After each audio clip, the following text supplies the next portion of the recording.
Across the Western world, there's over 400,000 trade business owners that are looking to retire in the next 5 to 6 years. That means the average age of a trade business owner is over 50 years old. Now, before you get approached by a slippery sales broker, in this video, I just want to run over 3 exact tips and tricks of what you need to implement in your business before you approach the broker.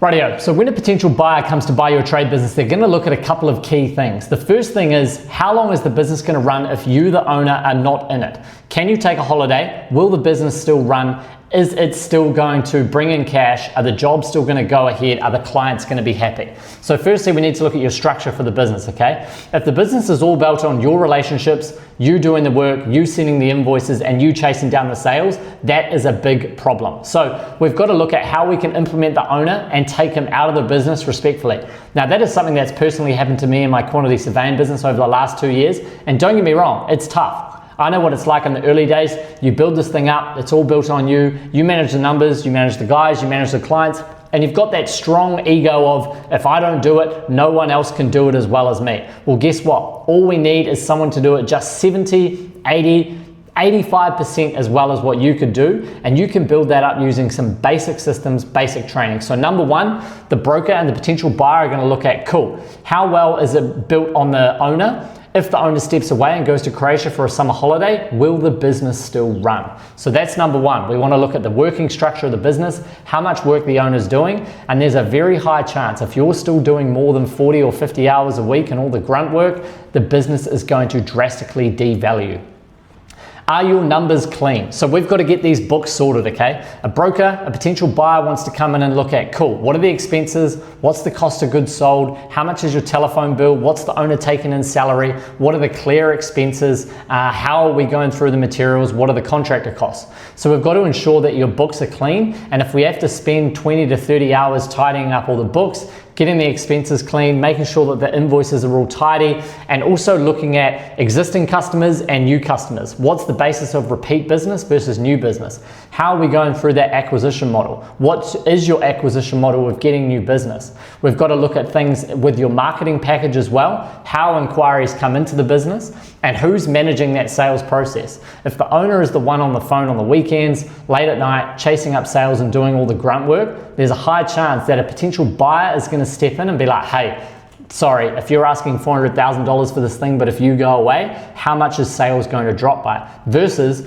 if you've got a commission-only salesperson, or if you've got a foreman or someone in the office that is upholding new leads, sales, KPIs, that is a lot more attractive. Also, if there's an SOP or a document that goes with that, because you want to look at if that person leaves, how quickly can someone come in and learn the process? Is there a pricing model? Is there a standard inquiry pitch deck that gets sent out to a new lead? Is there a follow-up process? Is there a CRM tool that's up to date? These are all the things that you need to take into consideration before you look at selling your business. It's not just the bottom line, it's how we get to the bottom line as well. How is your business positioned right now in its current form? So obviously we want to be looking at, how are you performing in your market? Do you have a good presence? Do you have Google reviews? Do you do any email retargeted marketing? Do you have a social media channel? What is your marketing budget?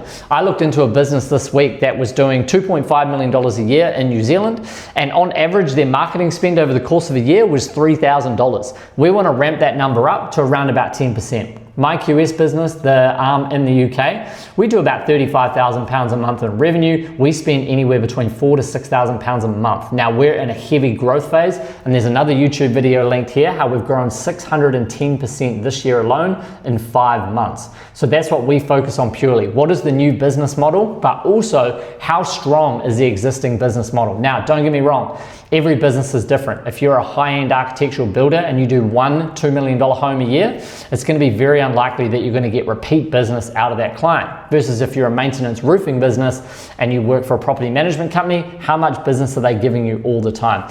So these are just 3 of the key steps that we focus on when we come in and we look at a business and go, is it ready to buy? Is it ready to be sold? What do we need to do to sell it? So that's where we come in. So here's our 3-step system, and this is what we're implementing across the Western world at the moment off the back of our QS business. Number one, we do a 5 to 10 minute phone call. We just want to know about your business. Where are you at? Are you ready to hand the reins over? What's your revenue? What's the team structure? And what is the growth strategy with this business? If we go through that phone call, then we do a paid audit and research pack. What does this include? Well, this is very, very strict and diligent. We get you on a 45-minute call. There's an onboarding form to be filled out before. We want to know as much information as we can about this business. Then we'll get on a call and we'll go through all the nuts and bolts. What is your foreman like? How long is he staying? What's your office staff like? What are their motives? How much workload do they take? How much workload are you taking on yourself? And how do we slowly position you out of doing all the work within that business? Now, off the back of that audit, it is our job to come back with a roadmap, and we're going to look at the 3 biggest items that you need to implement in your business to A, get the best dollar value for your business before you sell, or B, you might want to stay on. The business is probably going to become more valuable once we implement 2 or 3 out of these 3 steps. It doesn't matter. So we're going to look at how do we increase your digital presence? How do we reduce the owner out of all the day-to-day work and operations? That might become through a hiring process, or you might be 2 key hires away before your business is suddenly going down from you working 45 to 50 hours a week to 10 to 15. Now, I've structured my QS business to run across 3 countries. So we've got partners and shareholders in 2 countries, and I've got a team of 4 in the 3rd country. And I probably do an hour in the morning and an hour in the afternoon, which frees me up to come into businesses, fix, make them more value, and bring my skill set to other people. So once we've made that offer to you for number 3, it is up to you to decide if you want to go ahead. Now, naturally, what we find is where the AI implementation is probably the biggest start for a business to start digitizing, start reducing the owner's hours of repeat tasks that are being done day in, day out. Now, ballpark quoting is probably the biggest task that has taken up so much time. So that's usually the first AI implement that we're doing within businesses. Speeding up the pricing process, downloading your whole pricing model, looking at your past customers, looking at your new customers, and building a clear dashboard within your business that simply just focuses on the big key numbers.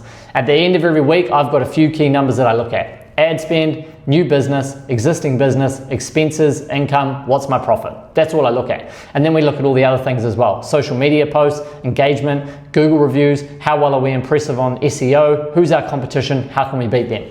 So I suppose my offer to you is if you're running a trade business and you want to go and do more golf, you want to go and do some more fishing, or you want to travel and have some more time, there is an opportunity out there, and what we're looking at is a simple phone call to see if we can work with you and how can we come in and add value to your business. And even if you do the $2,500 audit and you walk away and go, that's not for us, we don't want to take any of the implementations, there is a 10 to 15 page.